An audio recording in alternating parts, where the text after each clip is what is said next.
All right, welcome back, fellow team players. Joe and I are here for the Super Bowl Eve episode of Local Football Flavor, where we're going to talk to you about what we're thinking in terms of DFS and then what we're thinking about in terms of bets this week. I can't get one to hit if I bet on it, but maybe if you guys do, you'll have another story ahead of you. So let's kick it off, Local Football Flavor. Welcome to Local Football Flavor, connecting the fan bases of the NFL. So, Bob, it's going to be a fun one, obviously. Let me break it off before we begin by telling you this, okay? Tell me, baby. I don't know what it is. The information that I have is solid.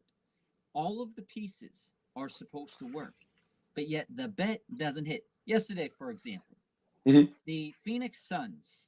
Now, this is a basketball take. The Phoenix Suns have a player named DeAndre Ayton. He's a center, and he averages about 8 rebounds a game, okay? In the most recent games, I believe he's had like 12, 14, 8, 10. So he's hit this prop more times than, I could hit the broadside of a barn. All right. Now, yesterday, I placed him in a lay. A very simple lay. All of the ones hit earlier in the day. All I needed him to do was hit 8 rebounds. Guess what the guy does? 2. He's never hit 2 that low before in his life. It was the thing that I was the most sure about in the lay. And he didn't hit it. This is what I'm talking about in terms of being cursed. Betting on something that is super bound to happen. And if I put my own money on it, it's not going to happen. But if I don't bet on it, it's got a good chance of happening. So when I let off the show with that, that's what I'm talking about. Things that are supposed to happen. And one of the things that when we're talking about DFS that I think is definitely going to happen is this is going to be a quarterback battle. So I think when it comes to DFS, when it comes to our Super Bowl bets, I think it's going to be important to take a look at these quarterbacks and their situations. The price point is high. Sure is. But, man, this game could be one of those games. Now, it could be a game that could very easily go under. But these two teams know how to move the ball. And Kansas City's defense can't really stop anything. So Kansas City's offense is going to have to keep it on the gas pedal. Jalen Hurts is going to have to keep it on the gas pedal. These two guys could show out. Patrick Mahomes through the air, Jalen Hurts with his legs. So when you're thinking about, hey, can I build a DFS lineup around having these two guys in it, I think you should definitely try. So, Bob, why don't you start it off there and see which one do you want to start with? Do you want the MVP or the one who should have won the MVP? So, strictly for his legs, Jalen Hurts goes in that MVP slot with Patrick Mahomes as the anytime flex. Now, this takes a large chunk of your budget. Wow. Yeah, it sure does. It takes a very significant part of your budget, and it basically prevents you from taking these other stacks of guys. Now, what we need to remember, though, in this game is the potential of different people showing out. We always have somebody in the Super Bowl coming out of the woodwork doing something that we didn't expect. There's always a guy, David Tyree, for example, wasn't having like a tremendous season. Then he goes and catches that ball against his head, and that's the thing that we remember him the most for. Now, you're not getting anything for 5,000. So no, you're not. I just want to do a look down and see. Now, quite frankly, I don't see anything below the 7,000 mark, really. Yeah. Edwards-Hilaire's healthy again. The only logistic stopping point is that 7,000 with Kadarius Toney. Now, I wouldn't pick him, but you can if you need to. Now, it goes to say, Joe, that there are 5 slots here. Okay? Now, if I want to risk it for the biscuit, and I don't think any of these other players are going to actually do anything much, then I could punt a position if I wanted to. I could totally do that. But you can actually build a lineup with these two guys in it, and it all hinges on Marquise Valdez-Scantling. Now, with Marquise Valdez-Scantling in here, you have $1,750 to spend on two other players. Now, you could pair them up with the kickers. You could build two kickers. You could potentially do that if you wanted to. Now, if you go up a little bit more, you can even take this even, more seriously here. And you can maybe even put in Jerick McKinnon. Because if you put in Jerick McKinnon, he still gives you 8 to play with. Okay? Now, who's sitting there at 8? Well, you've got Elliott the kicker. You also have, I believe it is Boston Scott there as the other running back. Now, is it possible that those guys do nothing? Yeah, it's possible. I've been looking at this in terms of our playoff fantasy football that we've been doing, and it's very well that you can construct a lineup and none of those guys actually hit except for the top tier players here. But when you look at Kansas City and you say, okay, who's the top tier players here? So if you get rid of Jerick McKinnon for a minute, just so we can see here, and remove Valdez-Scantling, the guy you really want is Travis Kelce. Sure, yeah. It just feels that taking these top three guys, put them in. Now you're down to 11,500 on two positions. So you ask the lowest is 5. Yeah. You ask yourself, okay, what can I get away with? I know that I could potentially punt this position. Does Patrick Mahomes end up getting hurt and I got to put in Chad Henne? Does Zach Pascal end up catching a pass? Does Quez Watkins end up catching a pass? Well, maybe, right? It's totally potential for that to happen. Now, this is the problem with this two quarterback situation, right, Joe? Is that these are the two guys that are going to score the most points in this game. Probably. These three players are most likely going to score the most points in this game. And the only other player that you would even think about scoring the rest of these points is Miles Sanders, right? You know that this game should be high scoring, so you don't want to take Kansas City's defense. You don't want to take Philadelphia's defense, although Philadelphia's defense does have the best chance to accumulate points for you. So you sit here and you ask yourself, I can't fit all three of these players in it logistically. It's just not possible. Not going to happen. Work. So who do I take out? And that's kind of what I wanted to talk to you about, Joe, is in a lineup like this, out of these three guys, who do you keep in? Who do you kick out? Take out the one who shouldn't have won the MVP. Mahomes should not have been the MVP, and he's the one that I would take out of this group because he's going to force it to Kelce. If Kelce doesn't produce, they're done. They're going to Kelce. And at the end of the day, he's going to pick a random person to tee off with because that's what Reed does in Super Bowls, especially with time to think. And I'm willing to bet that Kelce, given the 3,500 less, gives you a better net total than keeping Mahomes in. Yeah, and that's kind of so that was my thought as I constructed a lineup. And my lineup that I potentially have here, I actually have two potential lineups that I have been playing with that I'm intrigued in. Okay. One of them does feature Hurts and Mahomes. So I'm going to give you that lineup just for just to see what it looks like. Sake. It does not have Travis Kelce in it. The lineup is Jalen Hurts, Patrick Mahomes, Valdez-Scantling, Pacheco. Pacheco's up here. And Tony. Now, that's at 7,000. Oh, yeah, scrolled right by. Now, this is predicated on the Patrick Mahomes is going to tee in on somebody else. We know it happens.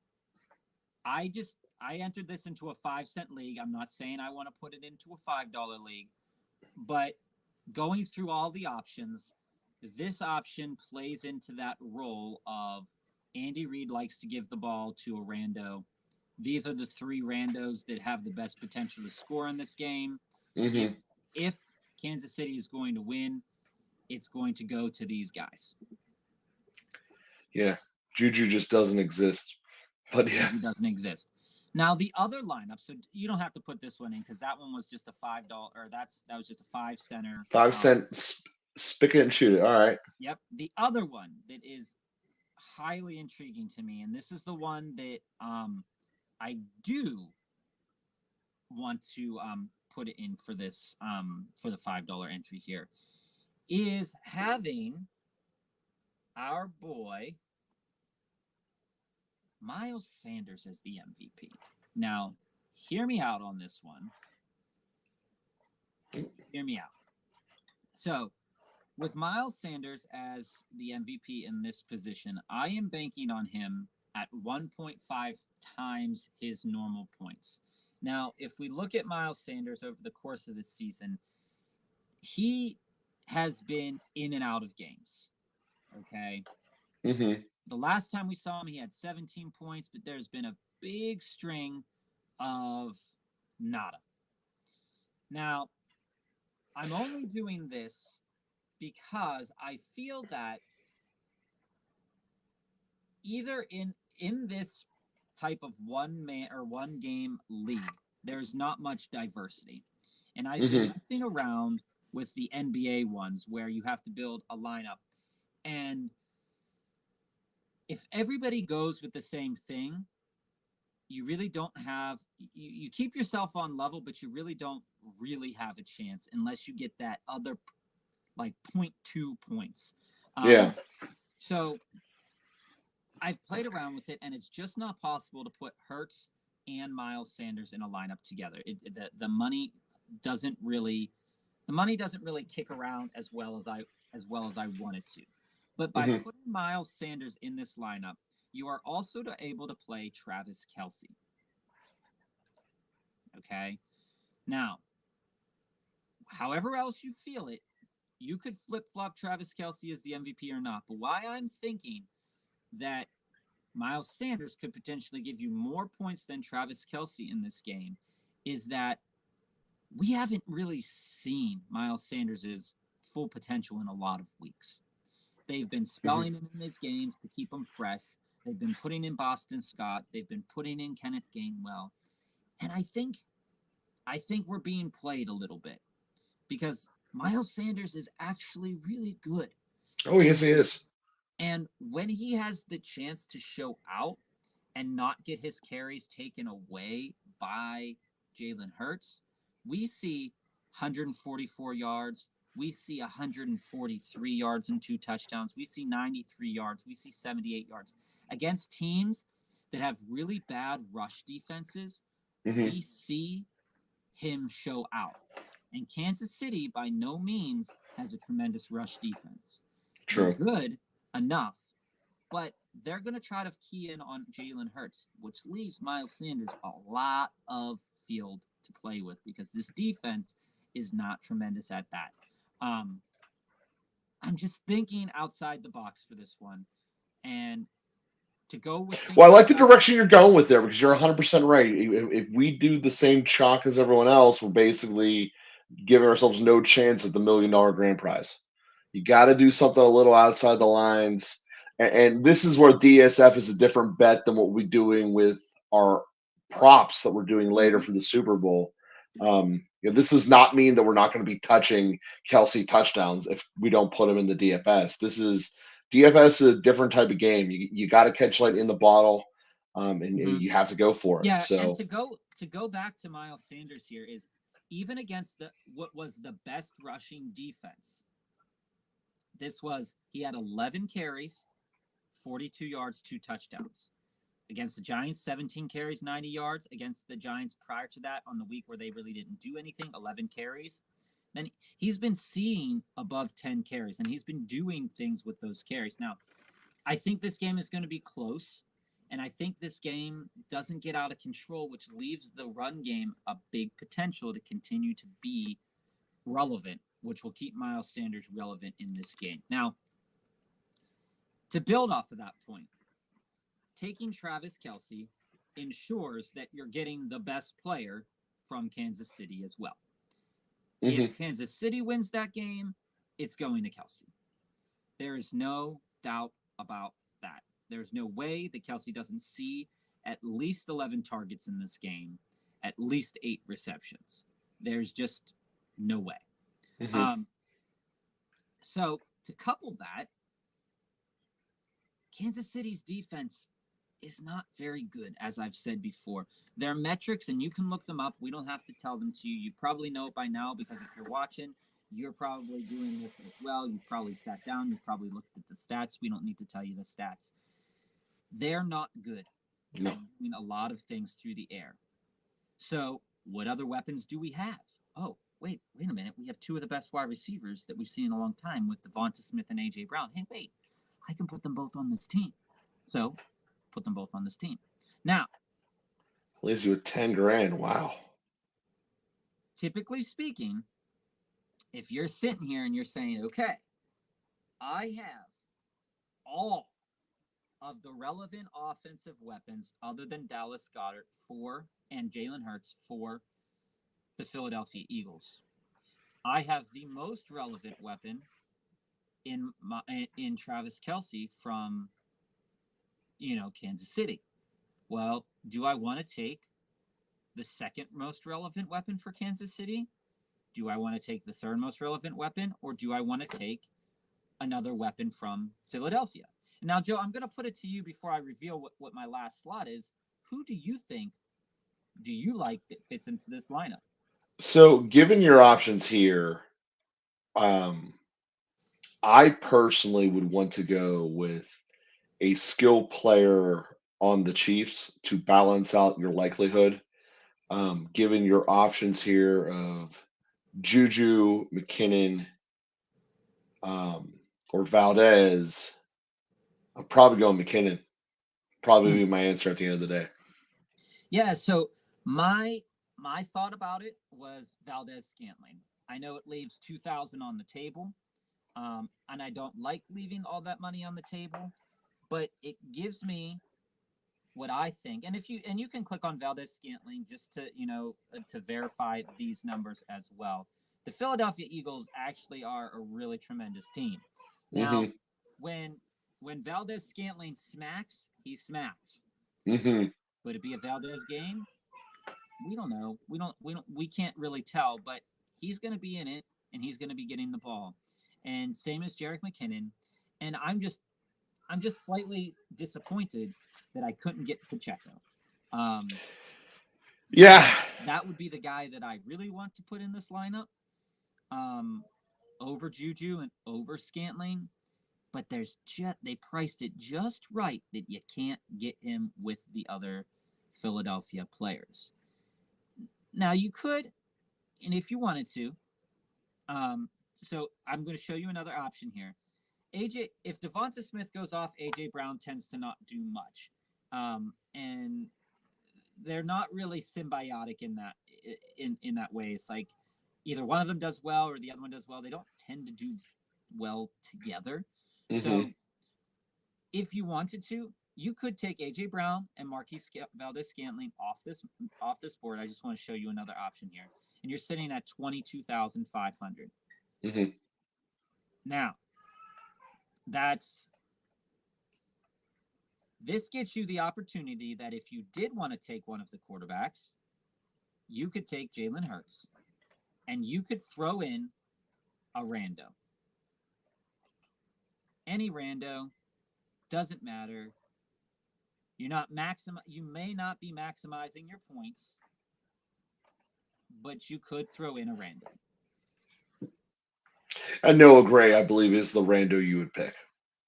And so, in this respect, you're taking the best offensive weapon on Philadelphia, you're taking the best offensive weapon on Kansas City, and you're taking a chance on the 2 other best offensive weapons on Philadelphia, and you're kind of just throwing away the last position with the chance to do it. But honestly, to tell you the truth, But if Gray catches a touchdown, you're set. yeah, I mean, and honestly, to tell you the truth, you could be throwing your throwing it away on AJ Brown as well. Um, and just to that remark, um, the last two games AJ Brown has played, it's been Mm-hmm. 4.8 points and 3.7 points. Every other game throughout the season, he's done fairly well, but he has had those stinkers where he's had 1 point, 4 points, 9 points. And in this DFS, every point does matter, though. So Mm-hmm. it's kind of like, do you want to throw away position?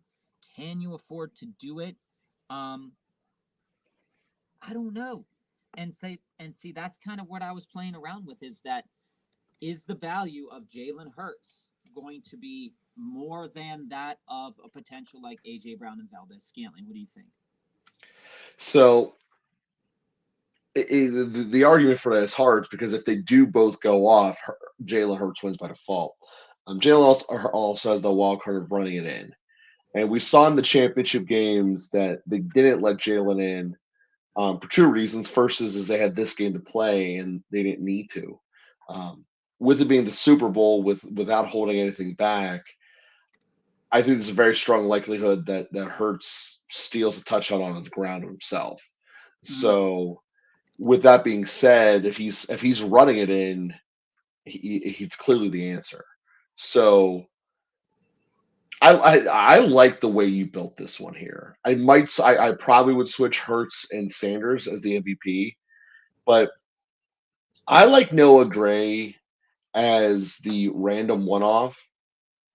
And the reason for that is he gets that one target a game or so it's not a lot, but it tends to be close to the red zone.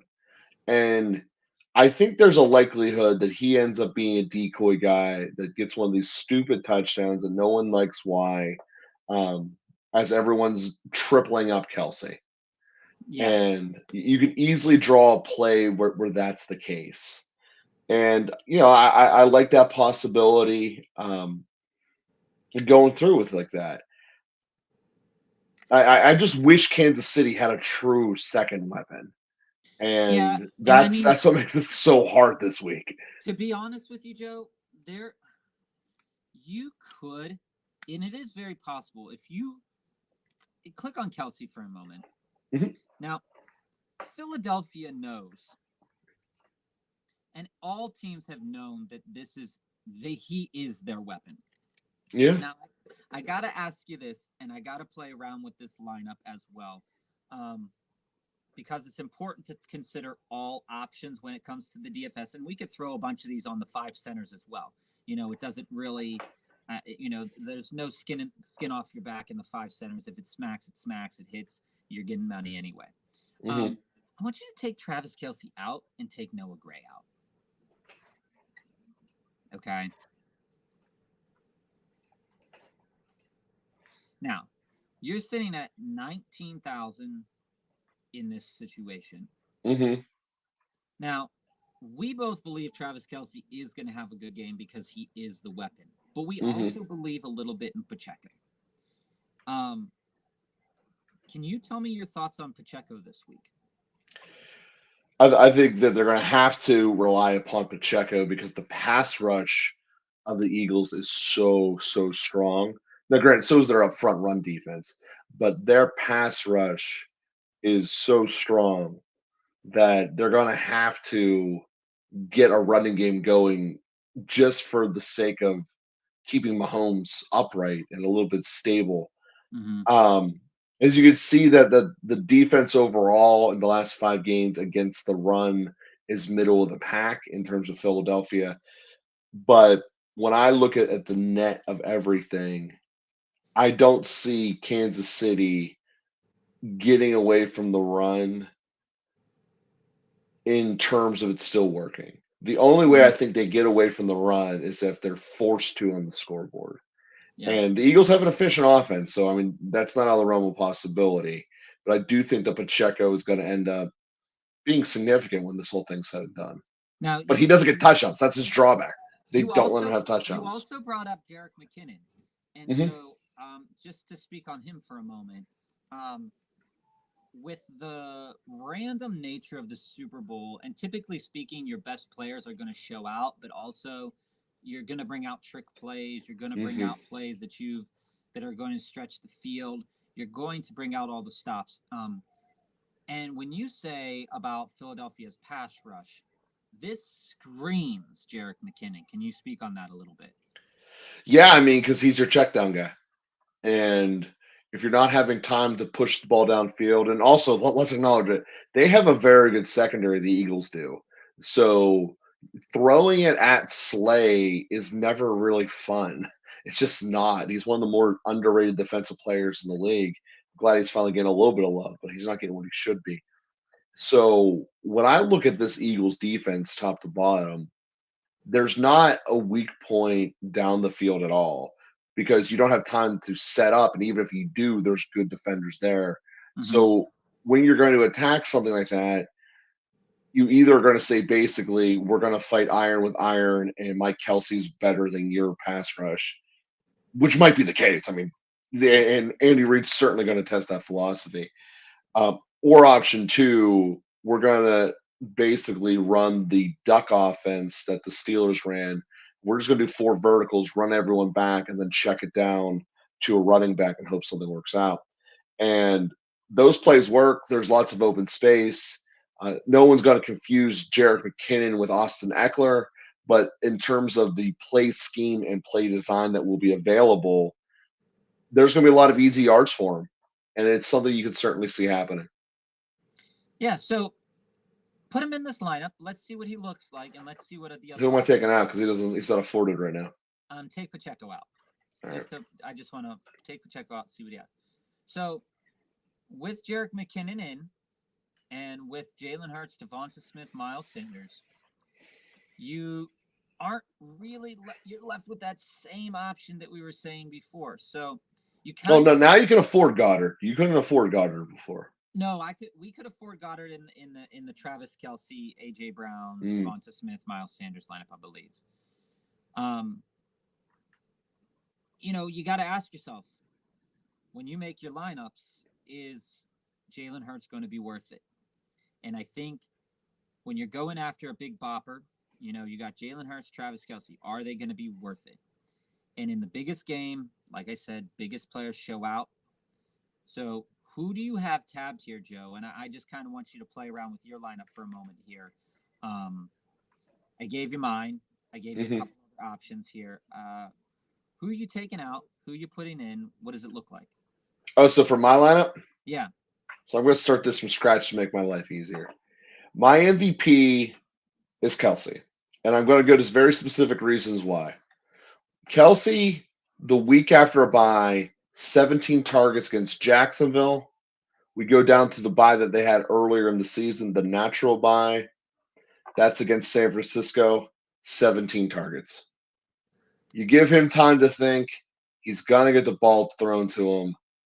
He's the best player in Kansas City's offense in terms of Mm-hmm. pass catchers. 17 targets. Bow it up. Give me the bonus points. I'm thinking we're taking that. So he's my starting point. Don't think about it. And it's also like it's Travis Kelsey. How's it go wrong? I do think there's a strong likelihood that this game, if Kansas City can get it going, that it becomes much more pass happy. And when that's the case for the Eagles, Devontae Smith becomes the answer. I also like the fact that he's less expensive. So Devontae Smith, I definitely want to get in there. And then we're sitting here with the 11,000. I am making the money saving move of picking in Gainwell. And this is nothing against Sanders. I know Gainwell is getting at least 40% of the carries. He also is the better pass catching guy. It just gives you so much extra flexibility with that extra 3,000 when we're Mm-hmm. in such a limited space. And I want to put Gainwell in there to get a part of this. So we're sitting here with 13,000 left for each party. It's in a dome, two high scoring offenses. maybe thinking about a kicker. I mean, maybe see what it looks like here. Well, who's your big daddy? Who are you putting in as the big daddy?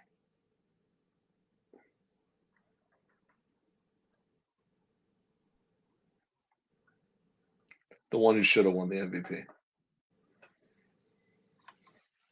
But in my mind, it feels like I don't know, man. Like So here's my ultimate reason for. I think Hurts is running the men, and if he's not, he's throwing him to Smith.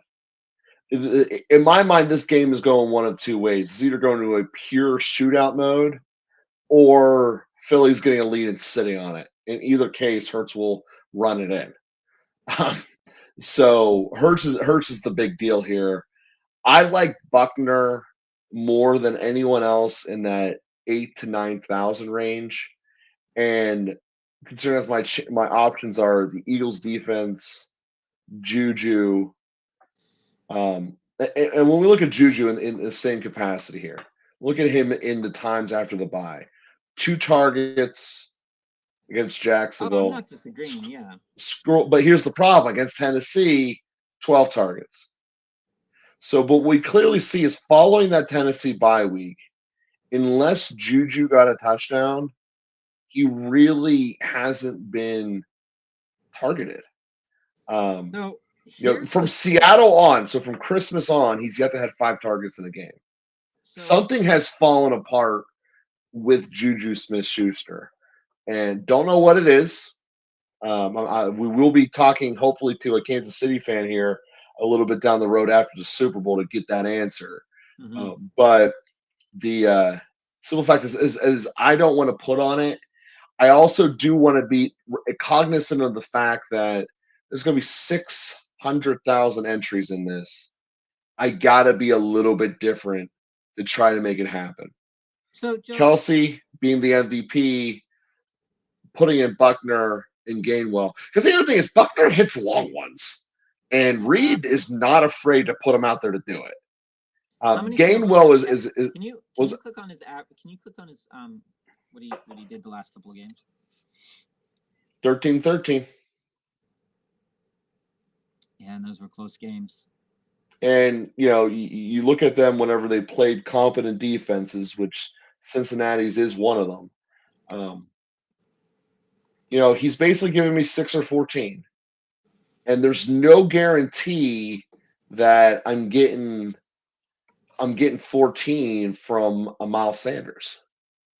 Yeah. It's just not. I mean, that'd be 60 yards and a touchdown and 4 catches. Yeah. I mean, that's well, so here's the thing. It's possible, but it's also not as easy to me as saying, ooh, Buckner gives me 3 field goals, we're there. Because the Eagles defense is not getting toasted all up and down this field. They do not break in the red zone. Right. And this is the thing you need to ask yourself is that if you're a person that thinks this game is going to hit its over, and I believe the over is like at 51.5 or something like that. Mm-hmm. That's 7.5 touchdowns. If you think this is going to hit the over, taking a kicker in a DFS format, while often a good choice, is maybe not the best choice because kickers don't score touchdowns. So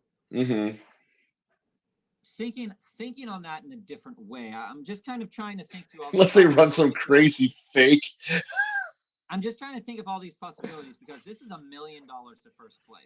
So ideally, this is my lineup, by the way. This is what I'm going with. So submit that, and I just kind of want to play around with another lineup before we start moving forward into the universe of Super Bowl bets. So as a third lineup. Yeah. I mean, $1 million. How can you fight $1 million? How can you?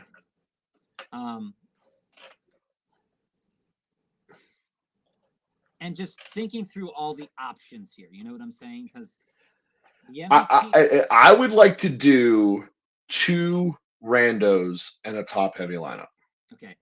Here's what so do you want who do you want as the MVP? And then we're gonna pick the top 3 and then 2 randos. Okay, I just want to talk out something really quick. Talk me out, baby. And just speak plainly on this situation. You and I have no love lost for Juju Smith-Schuster. No. He's been a stink bomb the last 5 weeks. Mm-hmm. Everybody's writing him off. But he's still, for some reason, But is he's expensive. still 9,000. Can you go to FanDuel's to the better player props, and I want to see what his odds are to score a touchdown and what they have his odds at as the receiving props. Okay, starting with touchdown, Juju is 3.5 to 1. Okay, so even below Kadarius Toney. Yes. Okay. By a degree of yes. To a degree of yes. So yeah, go to his, 3.2 to 3.5. Go to his receiving props now, and I want to see what the variation between Kadarius Toney and Juju Smith-Schuster and Marquise Valdez-Scantling are on here. Okay, so in terms of receiving yards,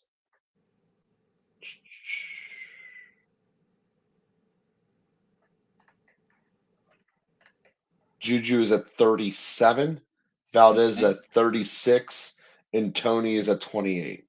Okay, and what are the reception totals at? Right underneath, yeah, player total receptions. Valdez is at 2.5, Juju is at 3.5, Toney is at 2.5. And what's Travis Kelce at? Reception 7, which I think that's going to skyrocket past. So, all right, I'm just kind of playing. You need 8 to pay. Playing us around here. So if Travis Kelce gets 8, all right, McKinnon gets say they all hit the over. If Travis Kelce gets 8, McKinnon gets 4, Valdez gets 3, Juju gets 4, Chet gets 2, Kadarius Toney gets 3. How many passes will Patrick Mahomes have completed? So that's 8 plus 4, which is 12.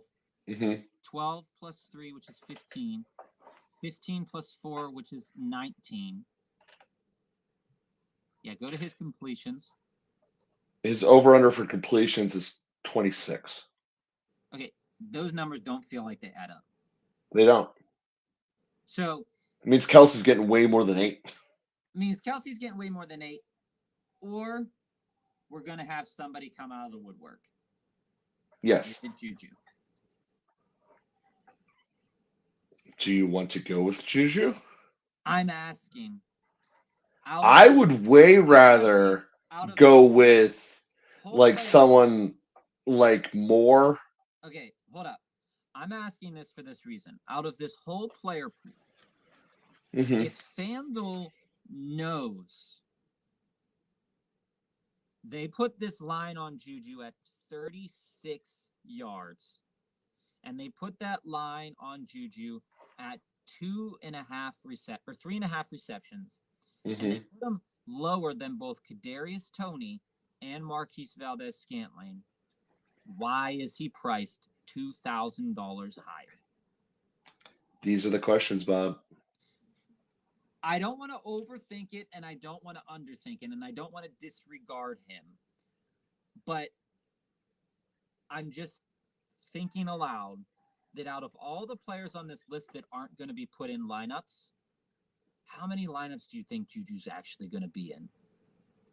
2. 2 out of the 650,000. And it should be that way. But what if? Put him in the lineup. Oh, Bob. What if?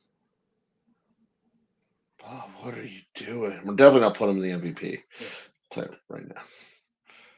Like, if he goes off for 100 yards and a touchdown, that wins it. Yeah, I mean, he's certainly talented. He has the talent to do it. Is he gonna do it? Like you said about Philadelphia's defense, who are they gonna focus on the most? What are they gonna put their most focus on? Well, they're gonna put their most focus in stopping the players that have produced. Juju has not produced. So, yes, Philadelphia's defense and secondary is tremendous. I believe C.J. Gardner-Johnson's coming back. They have Slay in the backfield as well. Slay is probably going to be matched up against Juju. But it's just I'm just So Juju's getting blanket by either Slay or Sauce. There's no way it's going to work for him.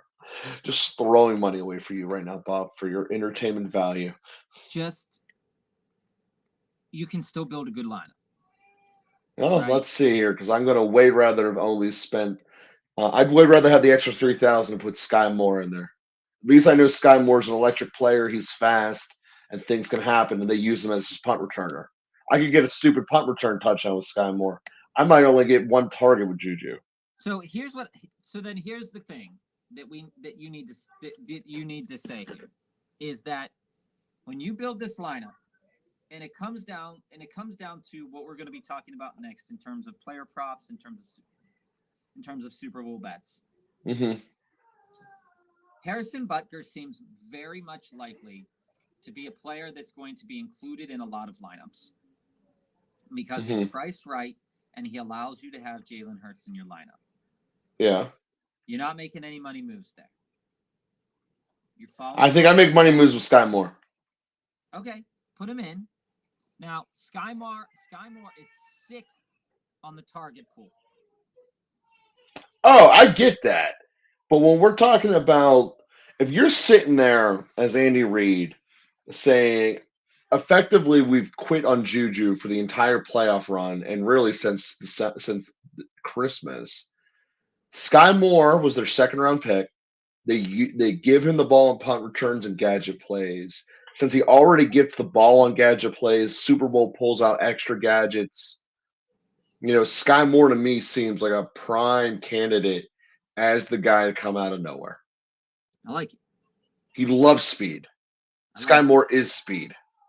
Just it lines up to me more than Tony or anyone else.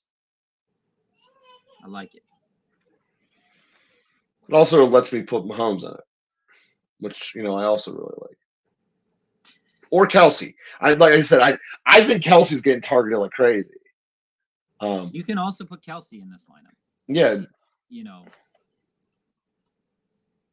I think putting Kelsey as the MVP instead of the quarterback is also a way to differentiate yourself in this because I think there's a very good chance Kelsey ends up being the high scorer of the game.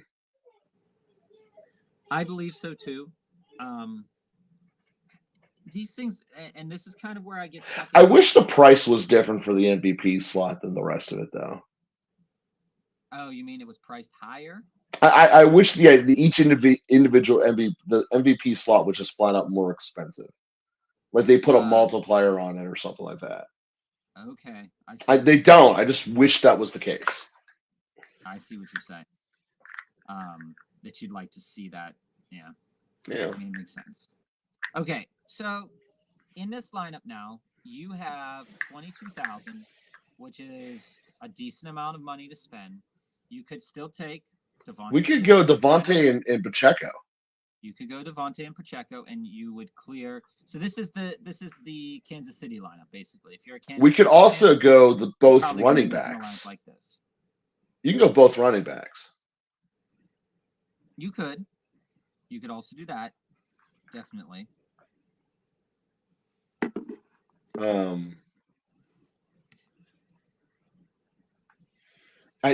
a little bit against Pacheco in this because I don't want to have 4 Chiefs. I do think that Devontae is a quality play here. Goddard's probably someone who's getting overlooked a lot too. And if Philly's running the game as hard as they are, get a little bit of a backdoor sugar spice, a little tight end love. Yeah, the tight ends have been pretty hot throughout the playoffs. We look at Goddard here before he got hurt. Yeah, he put up a 20-point game. Was an aberration. That game was out of control. But he's another guy that could potentially be overlooked, but his price point is definitely hitting at the right point, right? Mm-hmm. Where we were playing around in my other lineup, I could have definitely put You could definitely make a lineup with Devonta Smith, A.J. Brown, I believe Jalen Hurts, and Dallas Goedert. But I don't think you can play all of them. I think you have to put in one of the Kansas City players. But well, I like it that this is balanced between Philly and Kansas City.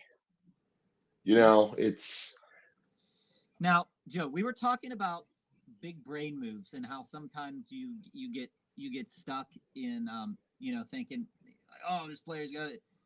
I was just on Roto World just to see why Clyde Edwards-Helaire was listed here, and the last line in the write-up for him was, Edwards-Helaire is nothing more than a galaxy brain play in Super Bowl DFS contests. He got activated from the list. He's only handled rushing double-digit carries twice this year. Pacheco and McKinnon came out of the woodwork. Wouldn't it be something else if this guy came in like the fourth quarter and just ripped off like 80 yards and 2 touchdowns, and the guy sitting there in the back? I mean, you activated him for a reason. Like, is this the straw in Andy Reid, the feather in Andy Reid's cap for this game? Because he hasn't been seen all season. Well, but even when he was seen, he wasn't the guy. I know. I just like to play around with it. It's just interesting. I think this might just be as straightforward as he's better than their number 3 running back. Yeah. But I don't think it's an indication that he's elite or anything like that. Well, he's not elite. Yeah, I mean, that's clear. What it also could be, and you can't discount this as a possibility, is that they're putting him in because, hey, he was healthy enough to play in the Super Bowl. We didn't need him because Pacheco was on fire, and that's why we're trading him. Yeah. I think there's certainly something to that. He didn't end the year on IR, certainly increases your trade value if they are looking to go that direction. And once we get to the macro picture of Kansas City, they should be looking to go that direction. Edwards-Helaire, for all intents and purposes, is a bust.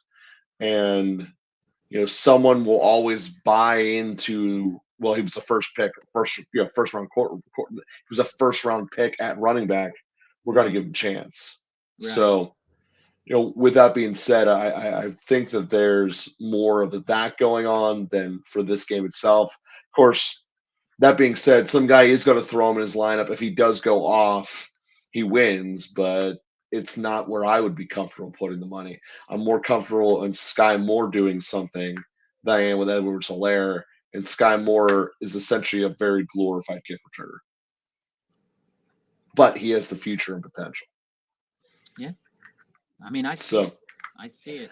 I'm there with you. I just wanted to talk through all these options because it's just, when you disregard a player and you don't talk about him, they tend to go off. So it's interesting when we. This is true. The key thing that needs to be noted for this particular lineup to work is they need to not let Hurts run it in. And if Hurts isn't running it in the red zone area, it's because he's throwing it to either Goddard or A.J. Brown. We can't afford A.J. Brown, but we can get Goddard in here. So just to point that out here, I do think Sky Moore's going to run, or I do think that Hurts is probably going to run one in. But I do think that if he throws it to Goddard, you've stolen one and you've gotten ahead of the lead. Because if you really want to win this, Hurts can't be running the ball in, and it needs to be a relatively balanced football game in terms of back and forthness. So just with that being said, that's true. Absolutely true. To the sports book, Bob. I guess this is where all the chickens got to come out now. We're looking at a 1.5 point game. Philly's the favorite. Let's just start with analyzing that. Do you think the spread's correct? No. What would you have it at? I would have this spread as being, looking over what we've been talking about in terms of playing good teams Hmm. versus playing weak teams and playing teams that, have that. When we were talking about Philadelphia recently, we said San Francisco's schedule gave them the opportunity to have the number one defense, but in Hmm. reality, they didn't have the number one defense. Hmm.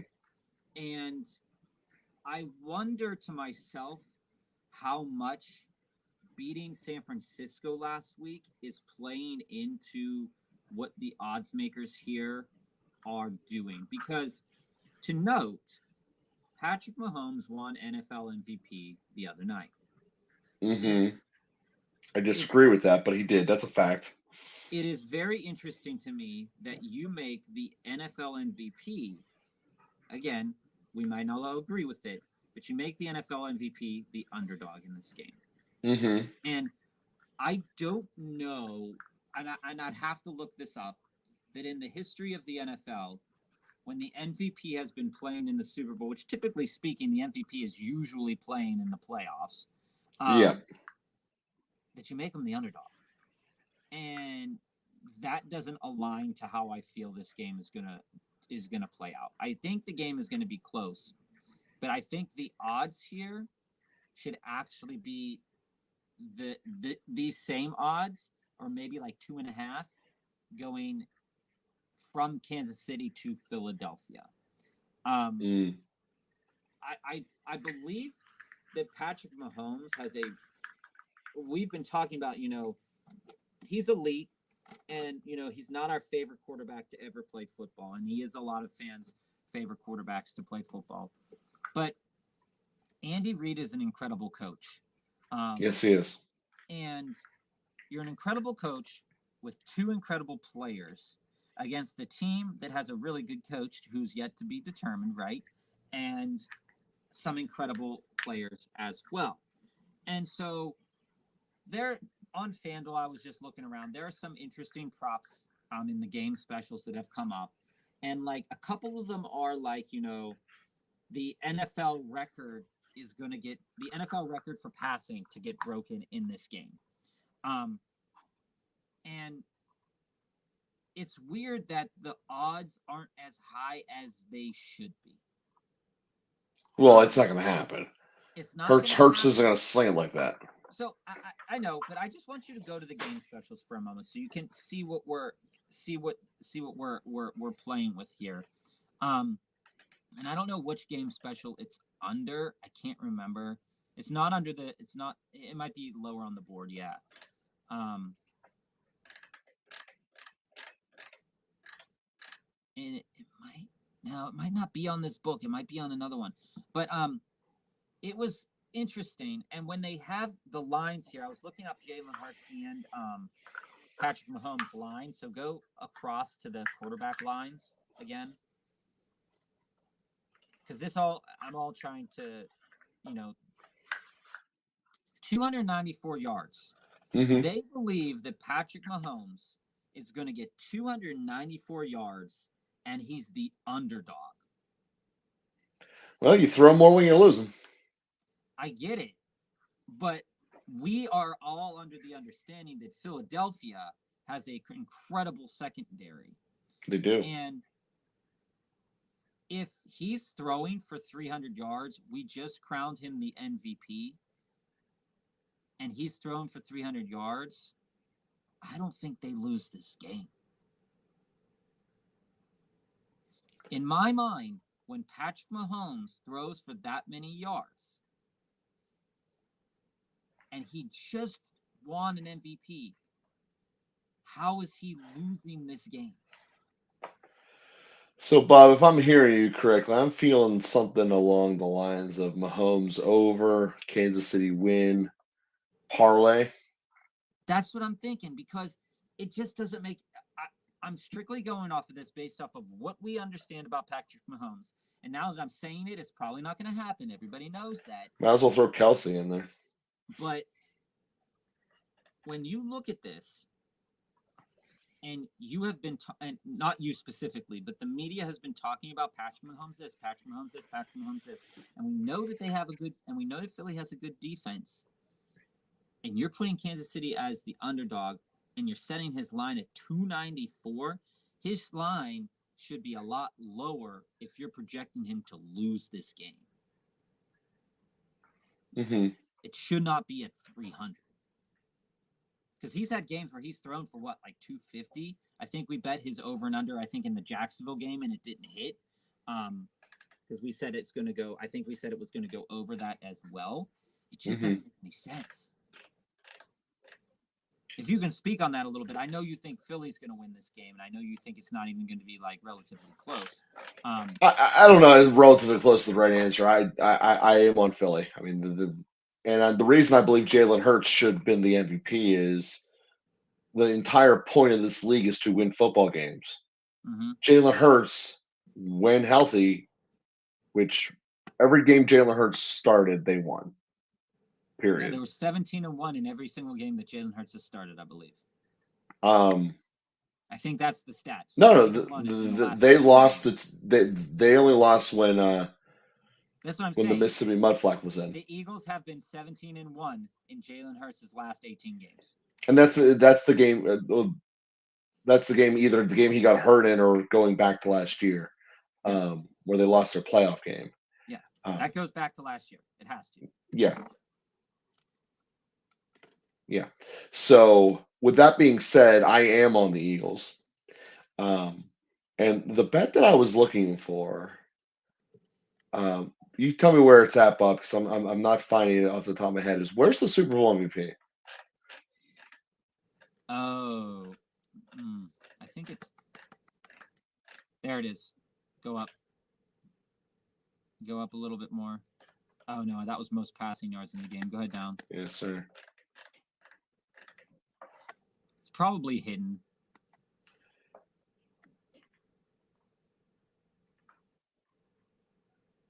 Yeah.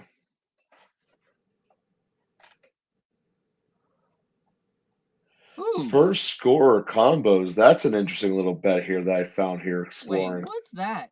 Does that mean that's the first score on the oh wait. That means you get either of those players? Uh-huh. Hold up. Now you can't same game parlay them, but man, that Travis Kelce Miles Sanders one is looking pretty neat. Yeah, so is the Hurts Kelce. I'm gonna go on my phone and look at this for a minute. Hold up. That's first scorer of the game. I know. Now, as for the MVP, I'm going to take a look at that as well online. Yeah, tell me where to find it, because I definitely do want to put a Super Bowl MVP bet in it.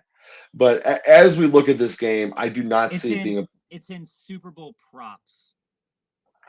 So you have to get out of the game and go to Super Bowl props. It's different. Gotcha. Well, before we get into that, let's get into what my main bets for this game are. What is this? Any player to score an octopus? Score a touchdown and a 2-point conversion on the same drive.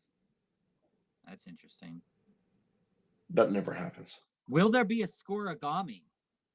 A final score that is unique in NFL history? Probably not. The odds of yes are plus 1,800. So, in this game, the question is with looking at the points bands for winning, I do believe it's going to be a tight game. Yeah, that's where it is, Joe. If you go out of the game itself, and you go to just Super Bowl, and we'll conclude with that. I want to give the breakdown here of the Eagles game itself. So where I'm torn for my bet here is the difference between the 4-way margin and the 10-point band, because the Eagles have had an average winning margin of like 9.6. Now, obviously, that includes some really big blowouts that they had. So where my question is 10 points high enough as the margin of victory, or do we need those extra 3? And where I've been leaning when it all came push to shove was 10's enough. Okay. And when I'm almost getting 2-1, I really like that positioning. Overall, for the other various parlays and special bets of the game, I love the Reddick gets a sack and the Eagles win bet. Mm-hmm. I've been on it all week that he's going to get a sack. We go to defensive props, and then this is the test to make sure that it's actually worth it. You go down, will Hassan Reddick get a sack? You scroll past them, yeah. It's negative 154. You can't do it as a same game parlay, but it shows you that is in line essentially at nearly 2-1 with a 154. I didn't know And they ever gave the option of no as a sack. mm-hmm. So like Josh Sweat, how many sacks has he had, and he's at no at minus 154? Yeah, I mean it doesn't make any sense to bet that, but if you think it's going to hit,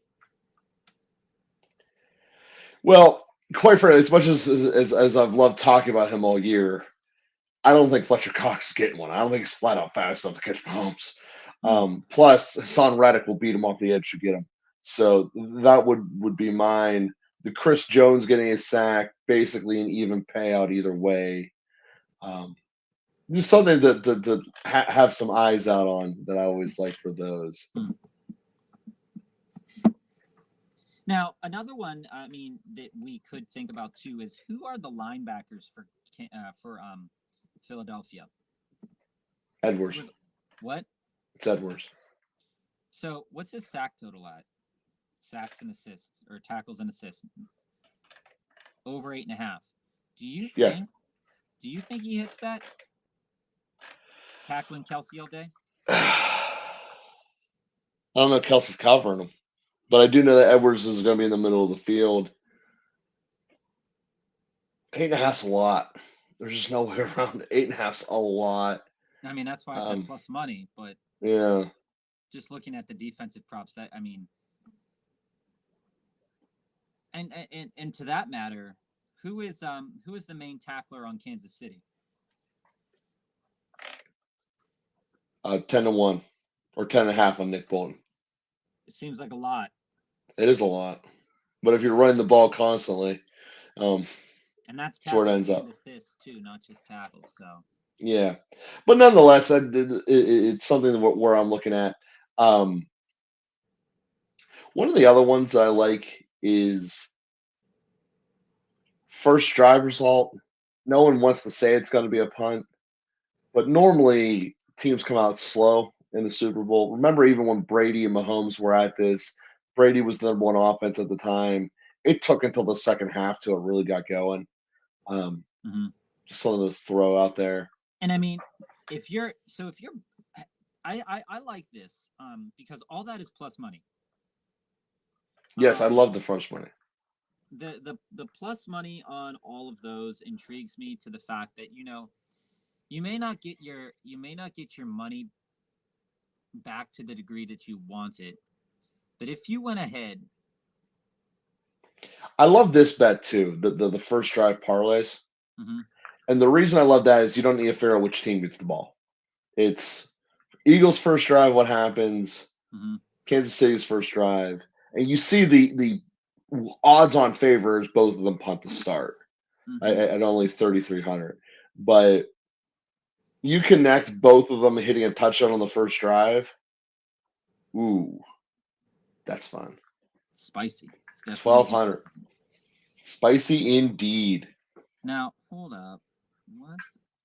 Oh, well, that's an interesting odds boost one.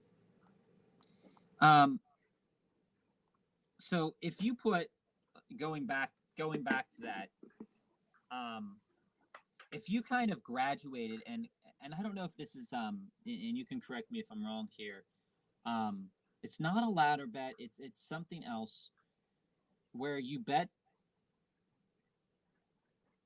the most money on the thing that's most likely to happen, and you and you decrease the bet going down to the thing that is the least likely thing to happen. So can you go up for a minute based off of the odds? And I'd like to just kind of talk to you about this for a minute because I think it's rather intriguing. Go up to the top of the page, and this first drive. because you'll know if you win it, regardless of what happens. It's a can't lose bet. Everything's plus money. Yeah, that's so basically to give the math of what you're asking for here, Bob. Yes. Is if you put 50 here, 25, 25, you'd have to put an amount here to win at least 100 to make it 105, so it's profitable. If you would do this combination, you would put 200 out on the table. And if the top one hits, you get paid back 205, you make $5. And we go to, well, what happens if it hits this one right here? If it hits any other bet, we would lose 175 and only get paid back 125. We'd lose $50. Okay. So I was just there's always juice built into them, even when they're all plus. Yeah. That being said, I really like this. The first drive parlays. I think they're fun. It's an interesting way to start the game off. So it's an interesting way to go about it. How many of them are there? Every combination. How many? 1, 2, 3.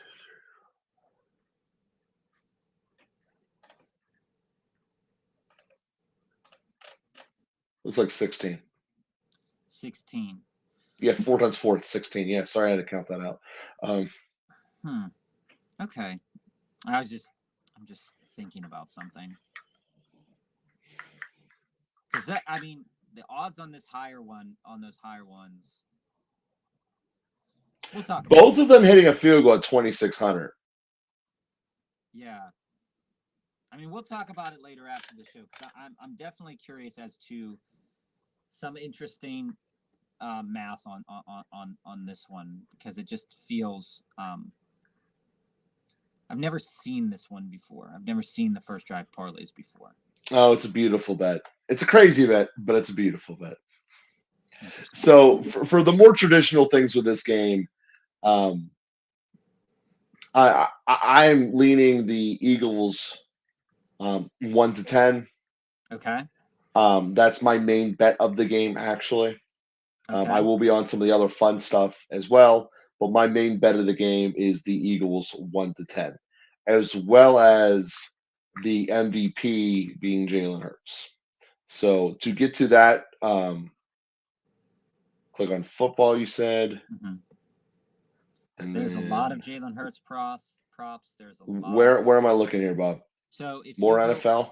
Yeah, if you go to more NFL, and it will pop up there with MVP. Super Bowl MVP. Well, yeah, you can go up though too. Into the where it says MVP because there's a couple interesting props that you can play on MVP as well. Hassan Reddick in the 7 hole. Yep.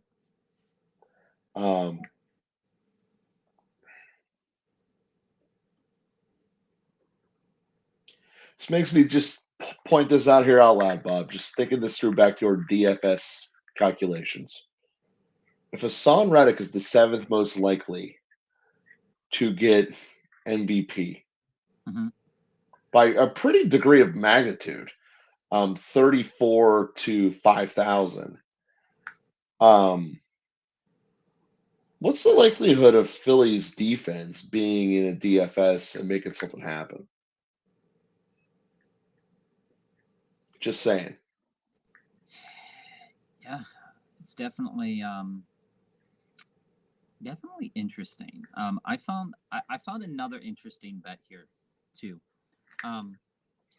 If you go all the way over at the top of your screen and you scroll all the way, and not many people are going to find it, and click on where it says player props. There's some interesting little juicy nuggets hanging around over here.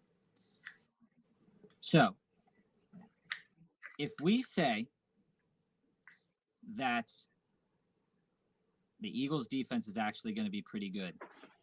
Oh, that's basically a 750 to 1 odds that Joe Burrow or that Patrick Mahomes doesn't throw for 200 yards. Mm-hmm. Because there's no way Hurts is catching him. No. I like it. I think it's interesting. I like the rushing one a little bit better.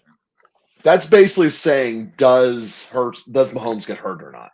Is that bet? Because if he gets hurt, you get paid 7.5 to 1. That's crazy. And then go to the most playoff rushing yards. All right, so McCaffrey is at Miles Sanders is 106 or less than 100 yards. No, 106 yards behind Christian McCaffrey. Mm-hmm. Gainwell, who actually has the lead over Sanders, is priced at plus 1,600. Do you think? I have Gainwell on my DFSs. That could be Is it worth a little sprinkle? That's definitely worth a sprinkle. The question is do you think that his starting point for this bet, he needs to get 80. He would need to get 79 yards, Gainwell. Sanders would need to get the 109. Mm-hmm. That one's interesting. And I don't know what the show more is. I don't know how many more players are there listed. Oh God, yeah, no, those aren't happening. Those ones aren't happening. And then this little interesting little bet here. So Devontae Smith is 100 yards behind Kelsey right now. That ain't happening. The question is, does Kelsey get? That would be 54 yards. Yeah, he's going to get that. Well, what about Marquise Valdez-Scantling at 122? He'd have to jump over Kelsey. Hmm. I just don't see that happening. These are just fun little things over here. I just noticed those. This is amazing that Cincinnati didn't win that game. Mm-hmm. Back to dread and sadness that I had from last week carrying over and costing me. I really thought Cincinnati would have won that game. So what's the special teams props here? Let's go to the special teams props. We haven't explored the outer reaches of this. Opening kickoff to the house. No, that's not worth touching. No. Nobody on the two rosters, I don't think, could do that. I mean, Sky Moore could, but more likely the ball's getting kicked out of bounds or out of the back. A field goal to be blocked and returned for a touchdown. Interesting. Will the opening kickoff be a touchback? Yes. Seems likely. So total touchbacks in the game, 8.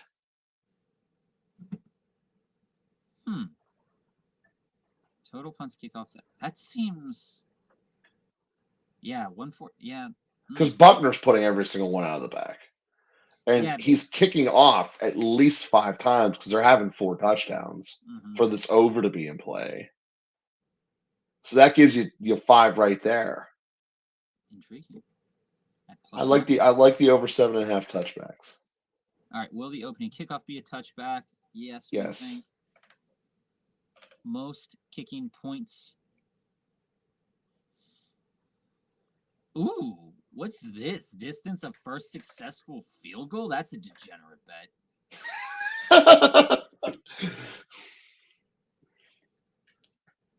Over 36.5 is at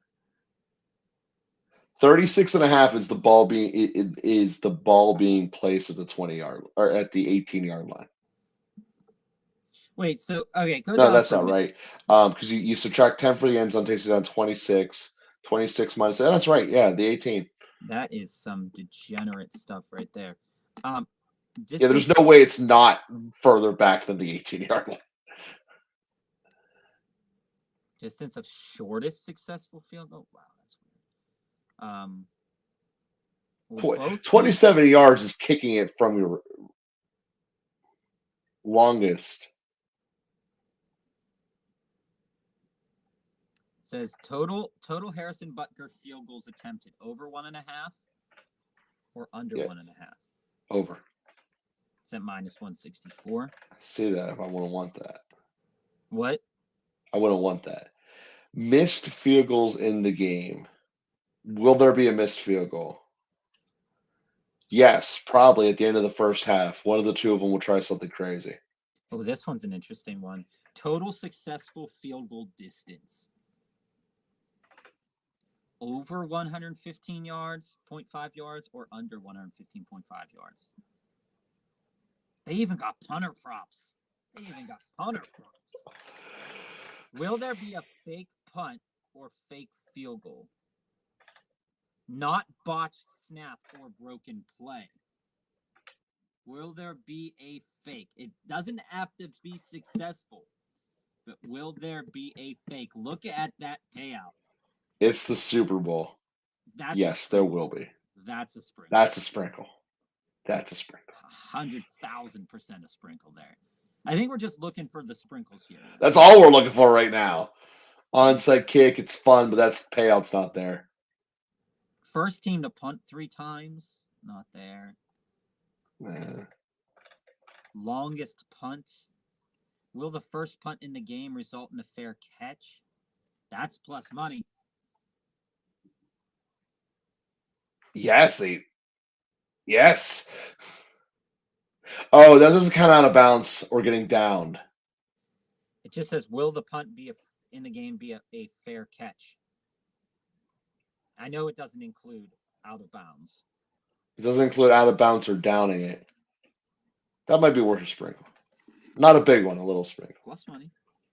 Will Kansas City punt in the game? Yes.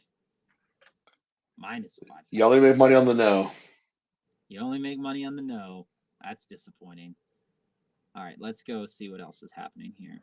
Oh, I like these other MVP bets too, Joe. I know you like. I know you're interested in a couple of these. So if you go to MVP, and we'll go to some other bets here too. No, just go to MVP. Not Super Bowl specials, MVP. And you scroll down. You have Mahomes versus the field. You have Hurts versus the field. And then you go down a little bit more. And if you think any other position, and you like really think Hassan Reddick has a good chance to win it, I don't. I just think it's a fun bet. Well, what I'm saying is, I mean, like there was a guy a couple of years ago whenever what's it called? Broncos were in the Super Bowl that said Von Miller was going to win it. If you're betting Hassan Reddick to win it, your odds are much better to bet that than this. But if you think there's a good chance that maybe he doesn't, and another player who's an offensive skill position player doesn't, these are some good, interesting little bets for you. So here's the same bet said in reverse. Will the quarterback be the MVP or any other position?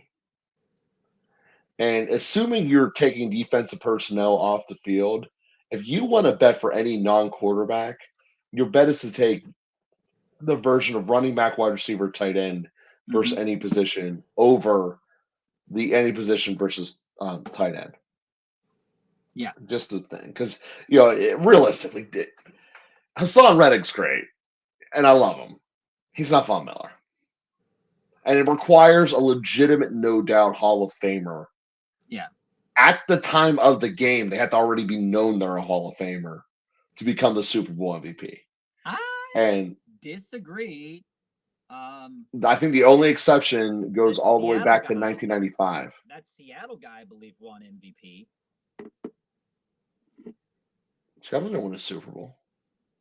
I'm saying that I thought there was a. Hold on. I'm going to go back. The guy from Dallas in 1995 over the Steelers. All right. So we're going to go to. All right. Cooper Kupp, Tom Brady. Yeah. I mean a defensive one. Yeah. Malcolm Smith, the linebacker from Seattle. I take that back. You have proven me incorrect. And yes, Seattle did win a Super Bowl, obviously. How bad did Russell Wilson do in that game not to get a Super Bowl? Interception, return for a touchdown, a fumble recovery, and 10 tackles. Oh, man, I'll do it. which is a better line than Von Miller had. Like I said, there's a lot of edge when you're already going to be the Now, MVP. I mean, in the last, all right, let's go back through the last years of the Super Bowl here. We've had 1, 2, 3, 4, 5 wide receivers win it since Super Bowl 39. We've had 1, 2, 3, 4, 5, 6, 7, 8, 9, 10, 11. 11 quarterbacks win it. There's a sprinkle for you, Bob. 2 linebackers. Where's the sprinkle? Win the coin toss and win the game. Ooh. 3-1 on the Chiefs there. 2.5 for Philly. How do you? Okay, so these 2 bets seem to be wild to me. I actually can see, but you can make it. You can make it, but there's like 2 options like this: a profitable configuration. You Make put it a 100 on profitable. both. Show me the profitable configuration here. Yeah, you put 100 on both. So I put 100 on the Eagles. I get paid 260. I paid 100 on the because I'd make 160 in profit if the Eagles win. I'd make 200 in. But again, you only have 50% of the outcomes you winning this, because the other 50% is the team that loses the toss wins the game. But it puts you on it. You look at it. No, it gives you all This gives you all possible outcomes. No, it doesn't. Philly loses the toss, wins the game. You lose both bets. I guess you're right. Is there So it gives you half of the outcomes. Is there a lose the toss and win the game option here?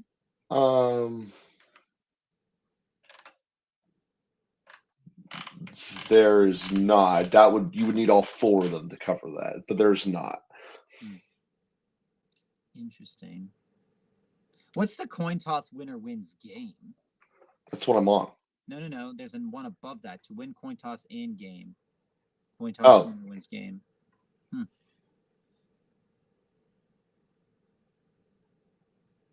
Interesting. So you've got half of the outcomes in there. I'm intrigued by that. That's definitely a whole game bet there, which is kind of annoying, but it is. Is there any other bets that we can look at that will be over like in 15 minutes? Like that we'll know like right away that hit. Well, first drive bets. All right, where are all the other first drive bets here? Did we go through all of them? There should be like a first drive. Go to the Super Bowl maybe itself. There should be just drive props. Yeah, but the drive props were in the Super Bowl betting one itself that you were on before. And if you go to like, yeah. No, they were there, dude. It was just you were there before when you couldn't see that menu up there. Mm-hmm. I gotcha. Yeah, there we go. There's not. First. That was just the first drive parlays. Mm-hmm.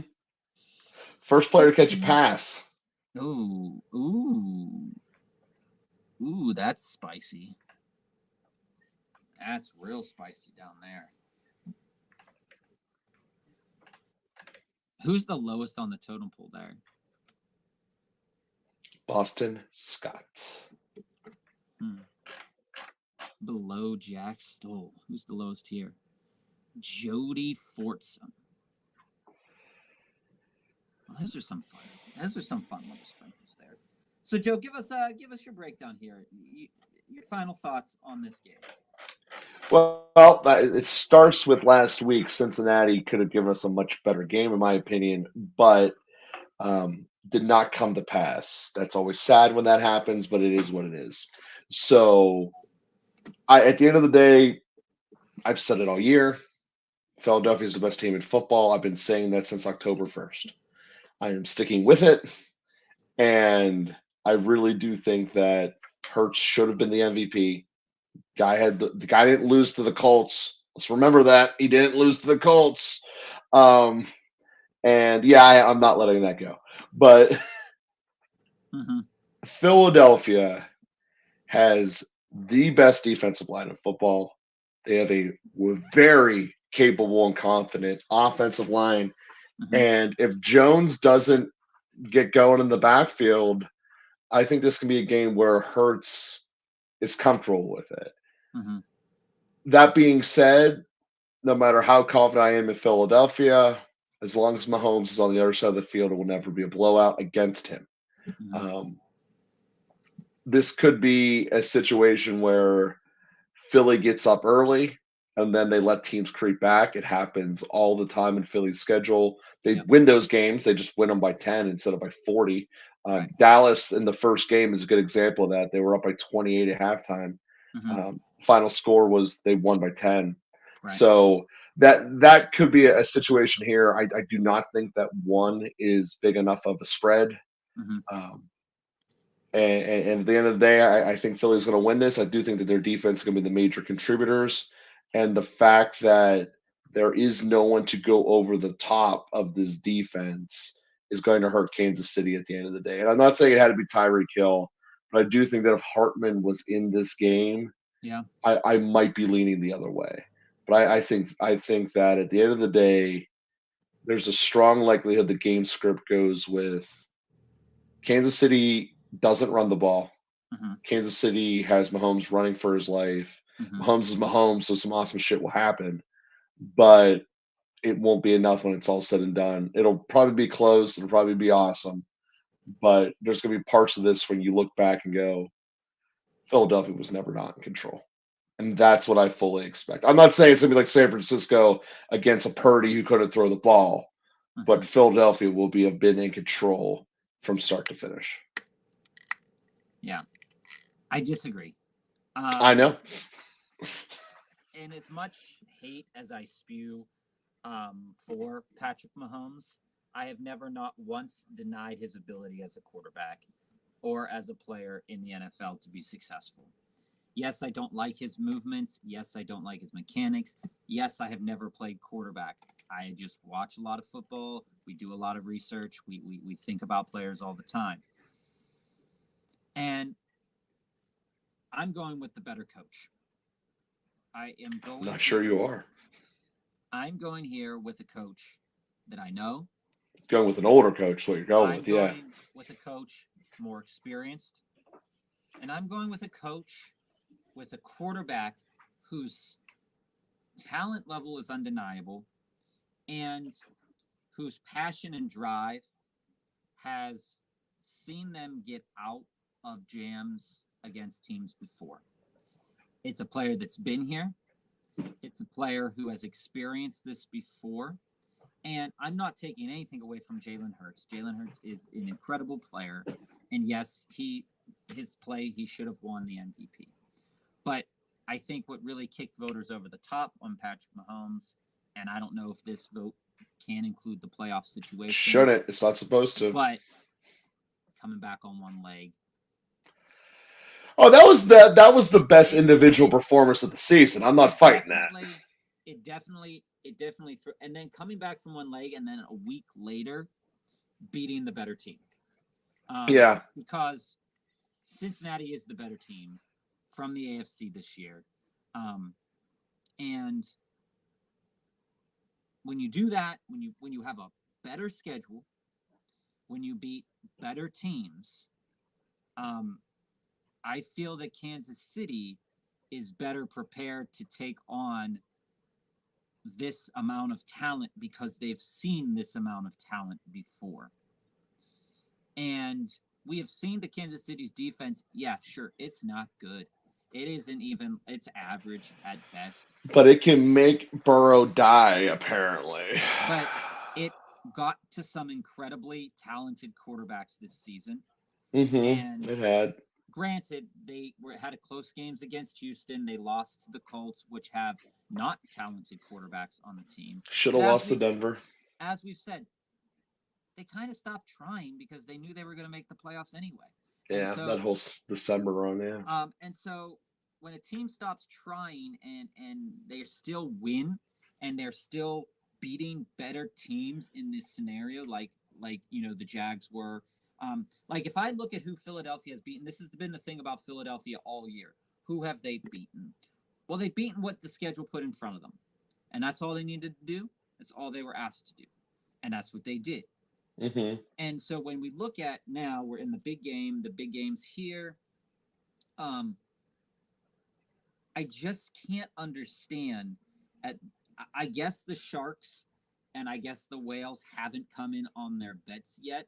Mm-hmm. And I haven't seen where those bets would lie, but I would almost guarantee sheet it that line is going to move before Sunday, and that line is going to soon be Patrick Mahomes and the Kansas City Chiefs as the favorite and not Jalen Hurts. I think a lot of the early money has come in on the Eagles because I think that's where the fan base is. I think the fan base and the majority of people are on the Eagles. But I think when it comes down to it, and like I said, I'm not a sharp. I'm only giving information that I've seen. I think when a push comes to shove, I think that line is going to move back to Mahomes because I don't think that they're going to let that happen. Because they did with Peyton Manning the year that he was with the Broncos, and that was a huge mistake. That was a huge mistake for the books when that happened.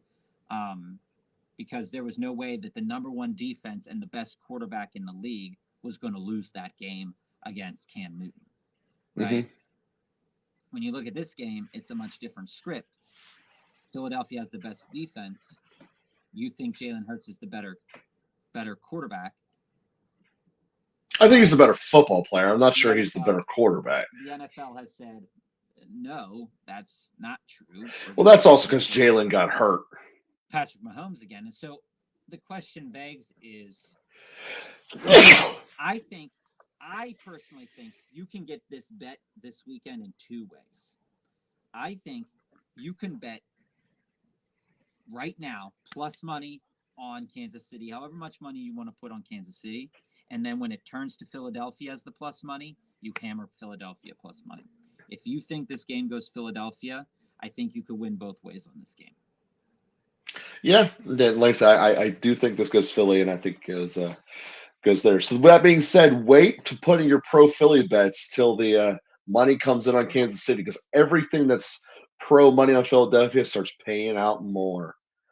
Money as a dog in the win bands pay out great. So and if you just wait, I think until Sunday, probably around 4:00, you're going to get a good inkling of what's going to happen here, and then that line's going to shift.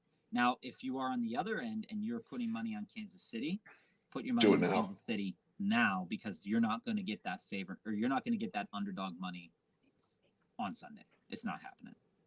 In terms of the way the lines go, I think that is the way it will go down. People love betting on Mahomes.